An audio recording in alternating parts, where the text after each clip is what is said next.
Hello friend, welcome back to our channel and good evening all of you. तो आज के इस video में हम बात करने वाले हैं बहुध्रुवीय विश्व के साथ भारत का जुड़ाव। तो जब हम बात करते हैं बहुध्रुवीय विश्व के साथ भारत का जुड़ाव, तो वो कैसे? तो जब हमारे पास एक शब्द है बहुध्रुवीय, यानी बहुत सारे ध्रुव, केवल एक ध्रुव नहीं, केवल दो ध्रुव नहीं। तो जब हम बात करते हैं एक ध्रुव की, तो उसका ओरिजिन होता है कब? 1991 के बाद, जब शीत युद्ध का अंत होता है एंड सोवियत संघ का विघटन होता है। फिर बात करते हैं दो ध्रुव की, तो 1945 के बाद आप सभी जानते हैं कि कोल्ड वॉर शुरू हो गया था। उसमें दो ध्रुव थे, दुनिया आपकी टू ब्लॉक्स में डिवाइड हो गई थी, दो महाशक्तियों में बट गई थी। एक तरफ था आपका यूएसए एंड दूसरी तरफ था यूएसएसआर। तो जब हम बात करते हैं यूएसए की, तो वो आपका पूंजीवादी जो दुनिया है उसका प्रतिनिधित्व कर रहा था। पूंजीवादी जो आइडियोलॉजी है, जिसमें कि उदारवाद, लोकतंत्र और स्वतंत्रता, इन सबको सपोर्ट करता था। एंड दूसरी ओर आपका जो यूएसएसआर था, वो आपकी स्टेट इकोनॉमी, यानी जो कम्युनिस्ट जो व्यवस्था होती है, जो कि कार्ल मार्क्स के टाइम पीरियड से आपकी चली आ रही है, कम्युनिस्ट आइडियोलॉजी, उसको सपोर्ट करता है। तो यहाँ पे पूरी दुनिया आपकी टू पावर में डिवाइड हो चुकी थी और दोनों देश क्या करना चाहते थे? अपनी अपनी आइडियोलॉजी दुनिया पे थोपना चाहते थे और दोनों चाहते थे कि पूरा विश्व मेरी आइडियोलॉजी अपनाए। एक चाहता था मेरी आइडियोलॉजी अपनाए, एक चाहता था मेरी। तो इस कारण से दोनों के मध्य एक इनडायरेक्ट वॉर की शुरुआत होती है, जो कि विचारधाराओं से आपका लड़ा गया था, जिसमें हथियार आपके नहीं उठाए गए थे। इस कारण से इसको कोल्ड वॉर कहते हैं। उसके बाद 1991 के बाद विश्व एक ध्रुवीय हो जाता है। सोवियत संघ का एक महाशक्ति आपकी डूब जाती है, विघटन हो जाता है। उसके बाद आप वर्तमान समय की बात करें तो यहाँ पे बहुत सारे पोल हैं, यानी मल्टीपोलर वर्ल्ड है। केवल एक ध्रुव नहीं, केवल दो ध्रुव नहीं, बल्कि बहुध्रुवीय विश्व व्यवस्था की हम बात करते हैं। तो इंडिया ने कभी भी आपका ना तो एक ध्रुव को सपोर्ट किया, ना दो ध्रुव को। तो इंडिया ने हमेशा बहुध्रुवीय विश्व व्यवस्था को सपोर्ट किया है। इंडिया का मानना है कि दुनिया में केवल एक दो पोल नहीं होने चाहिए, एक दो ध्रुव नहीं होने चाहिए, एक दो शक्तिशाली देश नहीं होने चाहिए जो कि दूसरे देशों पे अत्याचार करें, उनको दबाए, उन पे प्रेशर बनाए। ओके, तो यहाँ पे बहुत सारे आपके ध्रुव होने चाहिए। तो एक बहुध्रुवीय दुनिया में केवल महान शक्तियां नहीं, बल्कि क्षेत्रीय शक्तियां, संस्थाएं, निगम, सामाजिक आंदोलन और बहुआयामी आर्थिक आत्मनिर्भरता द्वारा आकार लेती है। तो एक बहुध्रुवीय बहुकेंद्रीकृत दुनिया में क्षेत्रीय शक्तियां और संस्थाएं अत्यंत महत्वपूर्ण है। तो आज हम उन्हीं क्षेत्रीय शक्तियों के साथ इंडिया के रिलेशन पढ़ेंगे, जैसे कि आसियान के साथ भारत के संबंध कैसे हैं, कब शुरू हुए, यूरोपियन यूनियन के साथ इंडिया के रिलेशन कैसे है, एंड ब्रिक्स के साथ भारत के संबंध। तो ये आपका काफी इंपॉर्टेंट है, बहुध्रुवीय विश्व के साथ भारत का जुड़ाव। तो सबसे पहले हमारे पास आता है आसियान। तो आप सभी जानते हैं आसियान जो है दक्षिण पूर्व एशिया के देशों का एक संगठन है। और दक्षिण पूर्व एशिया की जब हम बात करते हैं तो भारत के दक्षिण और उससे पूर्व में। ओके, तो इसमें महत्वपूर्ण कंट्रीज आती है। 10 देशों ने इसकी स्थापना की थी।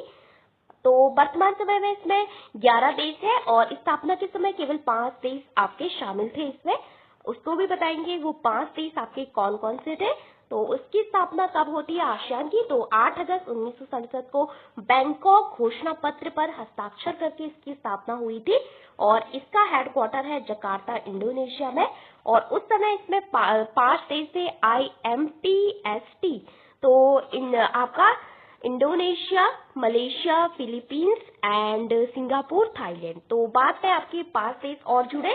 फिर वर्तमान में आपका 2025 में एक नई कंट्री जुड़ी है जिसका नाम है आपका तिमोर द लेस्टे। ओके, तो ये एशिया प्रशांत के उत्तर औपनिवेशिक राज्यों के बीच राजनीतिक और सामाजिक स्थिरता को बढ़ावा देता है। जब हम बात करते हैं क्षेत्रीय संगठनों की, तो सबसे सक्सेसफुल जो क्षेत्रीय संगठन है आज तक का, वो माना जाता है यूरोपियन यूनियन। तो सभी संगठन आपका यूरोपियन यूनियन की तरफ बनना चाहते हैं, उन्हीं की नकल करना चाहते हैं। तो आसियान भी उसमें आपके सेकंड नंबर पे आता है, क्योंकि इनका जो देशों के मध्य कोऑर्डिनेशन है काफी अच्छा है। तो जब हम बात करते हैं इसकी मेंबर कंट्रीज की, तो Laos, Vietnam, Philippines, Cambodia, Brunei, Singapore, Indonesia, Malaysia, Thailand, Myanmar. तो इसमें से कौन से मेंबर्स आपके पहले से थे, कौन से बाद में जुड़े गए, ये इंपॉर्टेंट है। और इसको भारत का प्रवेश द्वार भी कहा जाता है। क्यों? उत्तर पूर्व क्षेत्र के लिए विशेष रूप से काफी महत्वपूर्ण है और यहाँ पे विशेष रूप से जो म्यांमार है वहाँ पे आपका काफी जगह, वहाँ पे कुछ भी अगर होता है उसका इफेक्ट कहीं ना कहीं आपका इंडिया में पड़ता है, इंडिया के जो आपके पूर्वी राज्य है उन पे। तो ये आपका दक्षिण पूर्व एशिया के लिए रणनीतिक भूमि पुल के रूप में आपका कार्य करता है आसियान। फिर आता है आसियान के साथ हमारे संबंधों को बढ़ावा देने के लिए दो इम्पोर्टेंट पॉलिसी है, जिसको पहले लुक ईस्ट पॉलिसी के नाम से जाना जाता था। ये आपका 1991 में आप सभी जानते हैं कि इंडिया में आर्थिक संकट आया था। उस समय क्या हुआ, सोवियत संघ का विघटन हुआ, तो हमारा जो मॉडल था, अर्थव्यवस्था थी, कहीं ना कहीं आपका सोवियत संघ की तरफ हमारा झुकाव जो है बहुत ज्यादा था।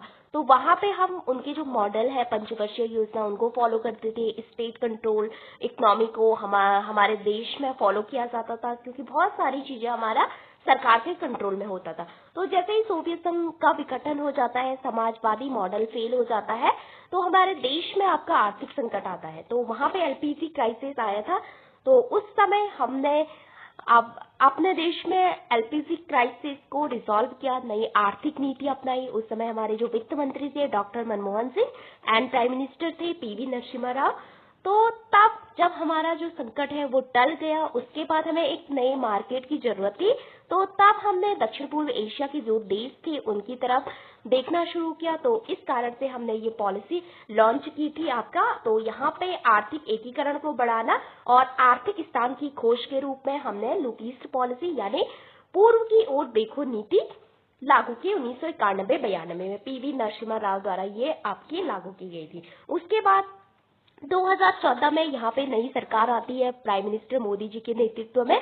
तो पहले तो प्रथम पड़ोस की उनकी जो नीति थी, पहले अपने पड़ोसियों पे ध्यान दो, तो वो अपनाते हैं 2014 में। फिर उसके बाद आपका एक्ट ईस्ट पॉलिसी, यानी जो एक्ट ईस्ट पॉलिसी को अपनाया जाता है। जैसे पहले था पूर्व की ओर देखो, इन्होंने बोला कि हम केवल देखेंगे नहीं बल्कि काम करेंगे। तो पीएम नरेंद्र मोदी द्वारा 2014 में आसियान के 12वें शिखर सम्मेलन में इसको लॉन्च किया जाता है, जिसमें कि केवल आसियान कंट्रीज तक शामिल नहीं था बल्कि चीन, जापान और दक्षिण कोरिया पूर्वी एशियाई देशों के साथ आर्थिक और सुरक्षा सहयोग तक विस्तारित कर। यहाँ पे केवल दक्षिण पूर्व एशिया की कंट्रीज थी, लेकिन यहाँ पे हमने इसको और अधिक विस्तारित कर दिया था। जैसे कि दक्षिणी चीन सागर में बहुत सारे देश है उनके साथ थे। तो यहाँ पे 4C काफी इंपॉर्टेंट है एक्ट ईस्ट पॉलिसी के, जो कि बात करते हैं। जैसे कल्चर की बात की जाती है, कॉमर्स की बात की जाती है, कनेक्टिविटी की बात की जाती है एंड कैपेसिटी बिल्डिंग यानी क्षमता निर्माण। तो ये आपका पूछा जाता है कि निम्न में से कौन से सी आपके एक्ट ईस्ट पॉलिसी से संबंधित है। फिर हम बात करते हैं भारत के, अगर यहाँ पे कनेक्टिविटी की, तो किसके थ्रू आपका कनेक्टिविटी प्रदान की जा रही है, किसके थ्रू भारत संपर्क करता है इनके साथ। तो कलादान मल्टी मॉडल एक ट्रांजिट ट्रांसपोर्ट प्रोजेक्ट है, जो कि भारत, म्यांमार और थाईलैंड के द्वारा आपका बनाया गया था, अपनाया गया था। इसका जो आइडिया था, तो समुद्री और सड़क मार्ग का संयोजन जो भारत को म्यांमार, थाईलैंड इनसे जोड़ता है। तो इसका नाम है Kaladan multi modal transition transport project, जिसको IMT हाईवे भी आपका कहा जाता है। फिर है आपका त्रिपक्षीय हाईवे, ये वाला, ये वही है त्रिपक्षीय हाईवे। तो IMT हाईवे काफी इंपॉर्टेंट है। कलादान मल्टी मॉडल काफी इंपॉर्टेंट है। ये आपकी म्यांमार की कलादान नाम से वहां पे एक नदी है, काफी इंपॉर्टेंट आपके रिवर है, उसको कनेक्ट करता है इंडिया की नदी से। तो ये आपका काफी इंपॉर्टेंट एक मल्टी मॉडल प्रोजेक्ट है। फिर आता है अगरतला अखोरा रेल लिंक। तो ये बांग्लादेश के माध्यम से इंटर मॉडल परिवहन लिंकेज और अंतर्देशीय जलमार्ग है। तो ये आपका इम्पोर्टेंट है। फिर आता है Bharat Japan act east forum, इसकी शुरुआत 2017 में आपकी हुई थी, काफी इम्पोर्टेंट है ये भी।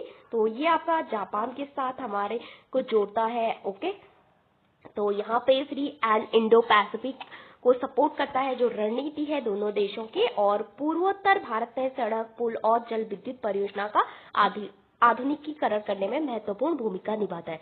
तो 3 चीजें यहाँ पे महत्वपूर्ण है। एक तो Kaladan multi modal transit transport project, दूसरा है IMT हाईवे एंड तीसरा है अगरतला अंकोरा रेल लिंक एंड चौथा है Bharat Japan act east forum. अब हम बढ़ते हैं आगे। तो आसियान के साथ जो हमारे संबंध है वो आपका कैसे शुरू होते हैं। तो सबसे पहले 1992 में भारत जो है डायलॉग पार्टनर बनता है, यानी सेक्टोरल डायलॉग पार्टनर के रूप में प्रवेश करता है, जब हम आपकी पूर्व की ओर देखो नीति अपनाते हैं, यानी लुक ईस्ट पॉलिसी। ओके, तो उसके बाद आसियान के साथ क्षेत्रीय मंचों पे हम शामिल होते हैं, जो कि आपका 1996 में भारत शामिल होता है, और ये 1992 में आपका बना था। ARF के नाम से इसको जाना जाता है। फिर आता है 1995 में हम फुल डायलॉग पार्टनर बनते हैं। पहले हम बनते हैं सेक्टोरल डायलॉग पार्टनर, यानी क्षेत्रीय संवाद भागीदार। उसके बाद बनते हैं फुल संवाद भागीदार, यानी फुल डायलॉग पार्टनर। उसके बाद आपका ARF को ज्वाइन करते हैं, और 2002 में हम आपका समिट लेवल पार्टनरशिप बनते हैं दोनों देश। एंड 2003 में बाली इंडोनेशिया में एक FTA के प्रारंभिक रूपरेखा पर हस्ताक्षर करते हैं। एंड 2010 में आपका आसियान और इंडिया के बीच FTA साइन होता है, जो कि काफी इम्पोर्टेंट है, जो कि केवल वस्तुओं को लेकर था यहाँ पे। एंड 2014 में आपका जो सेवाओं से संबंधित FTA था वो आपका साइन होता है। एंड 2012 में हम आपका स्ट्रैटेजिक पार्टनर बनते हैं। तो जर्नी शुरू हुई थी कब से? आपका 1992 से, फिर 95, 96, फिर आपका 2002, फिर 3, फिर 2010 एंड 2012, और एक दिल्ली डायलॉग हुआ था आपका 2009 में, जहाँ पे भारत और आसियान ने आपकी राजनीतिक सुरक्षा, आर्थिक और सामाजिक सांस्कृतिक मुद्दों पर चर्चा करने के लिए एक वार्षिक ट्रैक यानी 1.5 एक फोरम अपनाया था। ये भी फिर हम बात करते हैं आपका ब्रिक्स। तो ब्रिक्स भी मल्टीपोलर वर्ल्ड को सपोर्ट करता है आपका। तो ब्रिक्स भी एक इम्पोर्टेंट ऑर्गेनाइजेशन है, जिसमें इंडिया का मानना है कि केवल दुनिया में एक ध्रुव दो ध्रुव नहीं होने चाहिए, बल्कि मल्टीपोलर वर्ल्ड होना चाहिए। और ये आपका पश्चिमी शक्तियों का गैर पश्चिमी शक्तियों के उदय के रूप में आपका सामने आता है, जो इमर्जिंग इकोनॉमी है उनका संगठन है। तो पहले ये ब्रिक के रूप में आपका सामने आता है, फिर आपका साउथ अफ्रीका ज्वाइन करता है, तब ये आपका ब्रिक्स बनता है। तो ब्रिक्स जो टर्म है वो 2001 में गोल्डमैन सैक्स के जिम ओनील के द्वारा आपका गढ़ा गया था। जिम ओनील ने इस टर्म को आपका कॉइन किया था। फिर आपका इसका जो शुरुआत होती है 2006 में विदेश मंत्रियों की बैठक होती है न्यूयॉर्क में। तो उसमें बोलते हैं कि हम जो क्षेत्रीय शक्तियां हैं, इमर्जिंग पावर है, उनका एक संगठन बनाएंगे। फिर आपका 2009 में इसकी प्रोसेस शुरू होती है, और 2009 में ही इसका पहला समिट भी रशिया में होता है। उसके बाद 2010 में इसका ब्राजील में शिखर सम्मेलन होता है। वहां पे आपका दक्षिणी जो साउथ अफ्रीका है उसको ज्वाइन करने के लिए बोला जाता है, और 2011 में वो एक एज अ पार्टनर के रूप में पहली बार आपका किसी समिट में पार्टिसिपेट करता है। तो ब्रिक्स एक इम्पोर्टेंट संगठन है, जो कि आपके 5 देश, इसके 4 देश इसके संस्थापक देश है, जिसमें इंडिया भी शामिल है। और इसका जो नाम है आपका, जो देशों के प्रथम नाम से ही शुरू होता है, जैसे B for Brazil, R for Russia, I for India, C for China. और अभी ये ब्रिक्स प्लस आपका बन गया है, इसमें बहुत सारे नए देश भी आपके जुड़े हैं। इस साल 2026 में ब्रिक्स की जो बैठक है वो आपकी इंडिया में होनी है। तो यहाँ पे आपका लगभग आपकी 40% वैश्विक आबादी का प्रतिनिधित्व करता है, क्योंकि दुनिया के 2 सबसे बड़े जनसंख्या वाले देश आपके ब्रिक्स देशों में से एक है। इसके अलावा 25% सकल घरेलू उत्पाद यानी GDP। तो भारत अपने भू राजनीतिक प्रभाव को बढ़ाने के लिए ब्रिक्स का लाभ उठा रहा है, और पश्चिमी विरोध ब्लॉक के बजाय एक गैर पश्चिमी बहुध्रुवीय मंच के रूप में आपका देखता है। तो यहाँ पे ब्रिक्स देशों का जो पश्चिम को लेके जो व्यू है, जैसे कि IMF और वर्ल्ड बैंक का काफी आपका प्रभुत्व है पश्चिम में। तो यहाँ पे हम भी आपका कुछ ऐसे आपका संस्थान बनाना चाहते हैं, जिससे कि हमें पश्चिमी देशों के पास ना जाना पड़े लोन लेने के लिए। तो न्यू डेवलपमेंट बैंक, जो कि वर्ल्ड बैंक की तरह ही उसके अल्टरनेट की तरह आपका कार्य करता है, तो 2014 में आपका ये अस्तित्व में आया था। तो इसकी बात सबसे पहले 2012 के चौथे शिखर सम्मेलन, जो कि भारत में हुआ था, उस पर प्रस्तुत किया गया था न्यू डेवलपमेंट बैंक। तो 2014 में आपका फोर्टालेजा अकॉर्ड के द्वारा इसकी स्थापना पे हस्ताक्षर होता है, इसके बारे में बात की जाती है। फिर आता है आकस्मिक आरक्षित व्यवस्था। आपने सुना होगा कि एसडीआर जो कि आईएमएफ में रिजर्व के तौर पे आपका होता है और वहीं से आपकी उसकी वोटिंग डिसाइड होती है। तो वैसे ही यहाँ पे भी है कि 2000 जो आकस्मिक आरक्षित व्यवस्था 2013 के 5वें शिखर सम्मेलन में इसकी बात की गई थी कि हम कुछ भी $100 बिलियन का इससे इसकी शुरुआत करेंगे, हम उसमें रिजर्व करेंगे। तो ये आपका इम्पोर्टेंट है।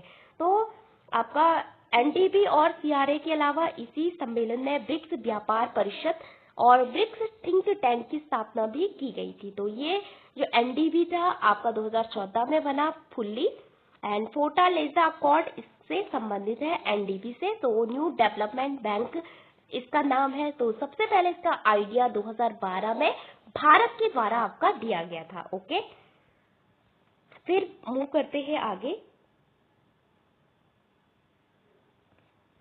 तो यहाँ पे ऐतिहासिक ब्रिक्स शिखर सम्मेलन की जब हम बात करते हैं तो 2009 में इसका पहला सम्मेलन जो है रशिया में होता है। एंड यहाँ पे 2008 में आप सभी को पता होगा कि सब लोन टाइम क्राइसिस आया था, जिसको वित्तीय संकट के रूप में आपका जाना जाता है। तो अंतर्राष्ट्रीय वित्तीय संस्थाओं में सुधार का आह्वान किया गया था। यहाँ पे जो G20 जो शिखर सम्मेलन थे तो वो भी आपका 2008 के बाद से ही आपका प्रॉपर एक वर्ष में होने लगे थे, पहले आपका नहीं होते थे। तो यहाँ पे इसकी महत्वपूर्ण भूमिका रही थी इस क्राइसिस की। उसके बाद 7वां शिखर सम्मेलन 2015 में रशिया में होता है। और फिर आपका भारत में होता है कौन सा शिखर सम्मेलन 2016 में। और यहाँ पे ब्रिक्स और बिम्स्टेक का जो शिखर सम्मेलन है वो आपका एक साथ आयोजित किया जाता है।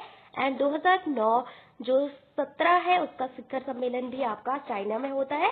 और 2020 में आपका वर्चुअली जो है कोविड के दौरान वो रूस में होता है। तो यहाँ पे इम्पोर्टेंट है कि भारत में ब्रिक्स के अब तक कितने सम्मेलन हुए हैं। तो सबसे पहले आपका 2012 में भारत में हुआ था, उसके बाद 2016 में, और उसके बाद अभी होने वाला है 2026 में।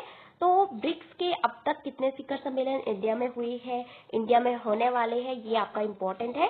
फिर आता है ब्रिक्स का ऐतिहासिक विस्तार। तो जो 15वां शिखर सम्मेलन था आपका 2023 में, तो वहां पे बहुत सारी जो कंट्रीज है उन्होंने ब्रिक्स को ज्वाइन किया। तो 6 देशों को आपका आमंत्रण दिया गया था, इनविटेशन दिया गया था कि आप ब्रिक्स को ज्वाइन कीजिए।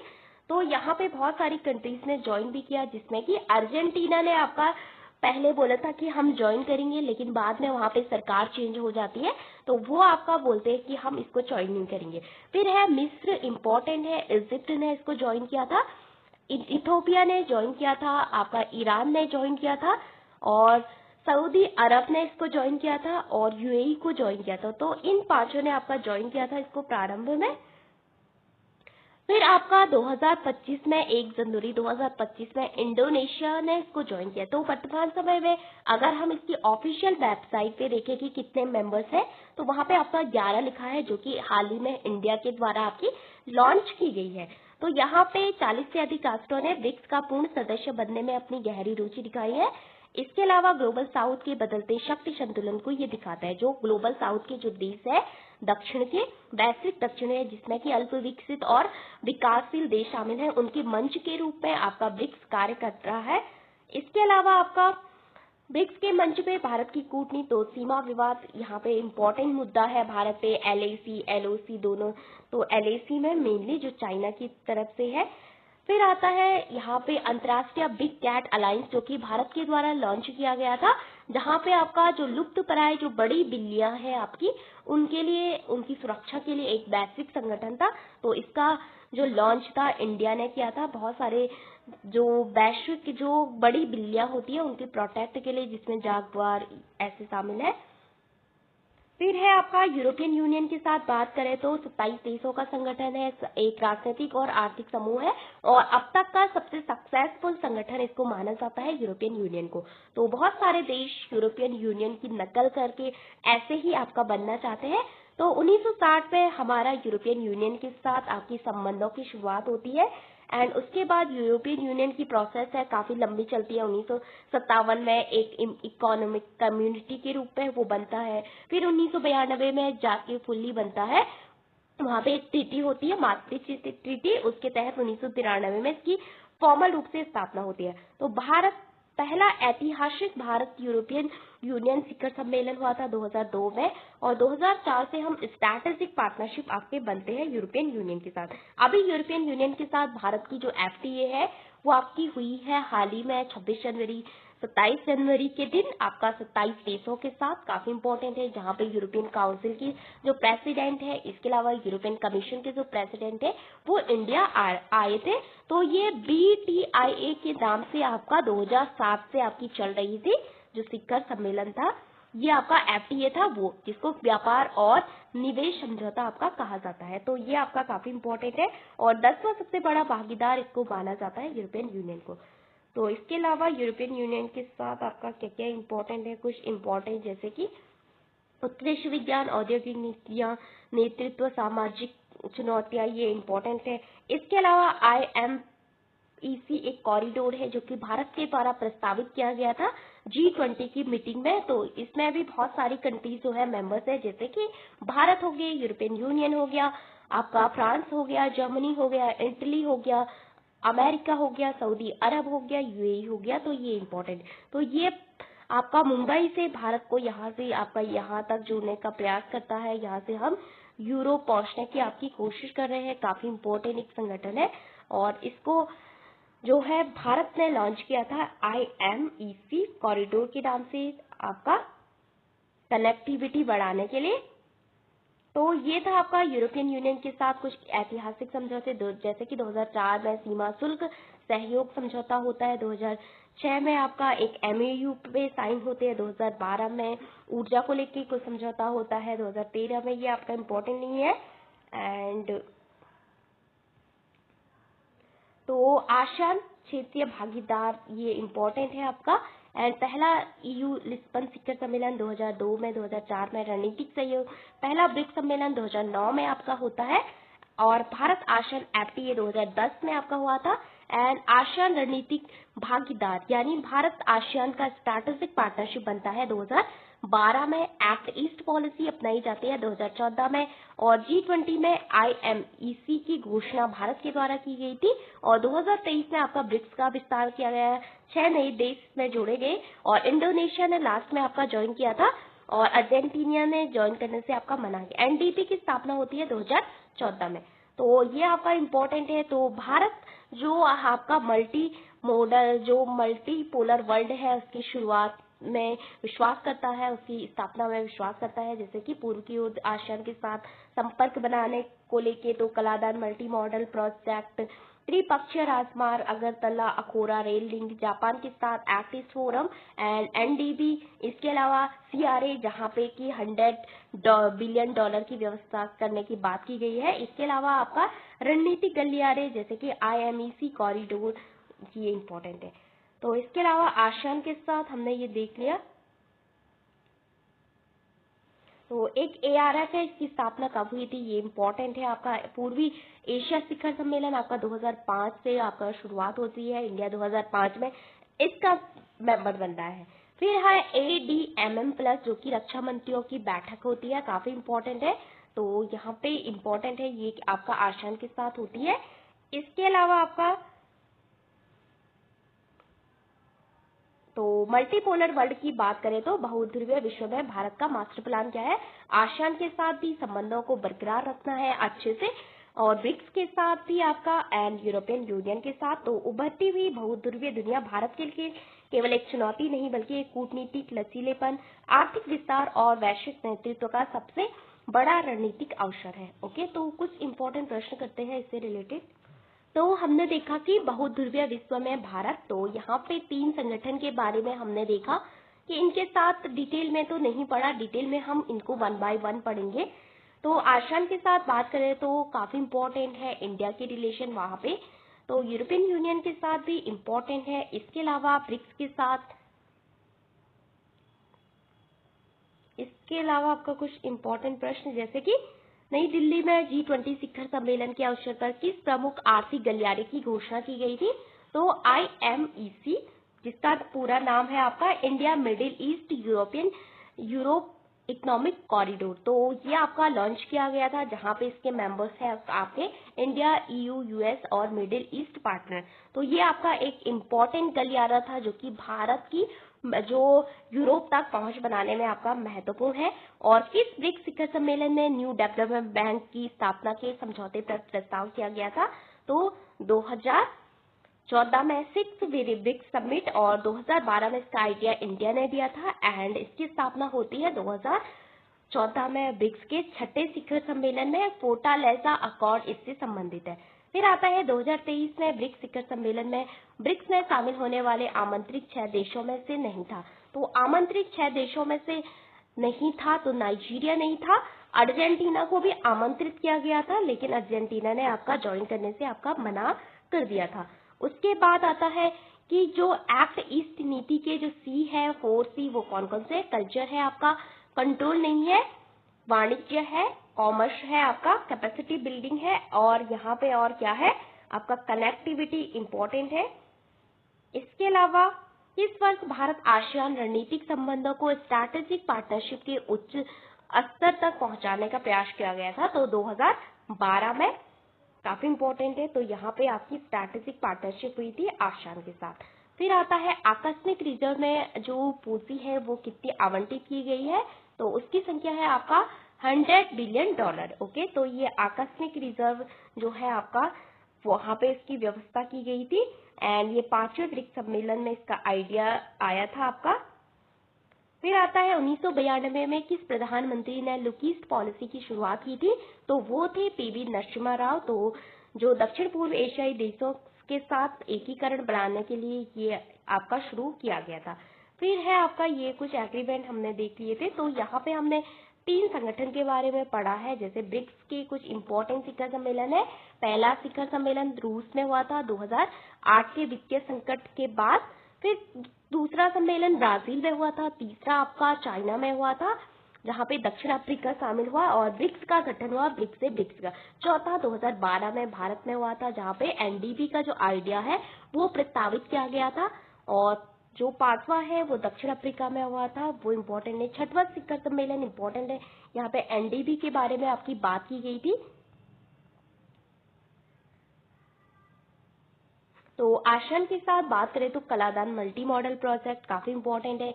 अगरतला अंकुरा जो अखोरा रेल मार्ग है वो इम्पोर्टेंट है। त्रिपक्षीय राजमार्ग इम्पोर्टेंट है। IMEC कॉरिडोर आपका काफी इम्पोर्टेंट है।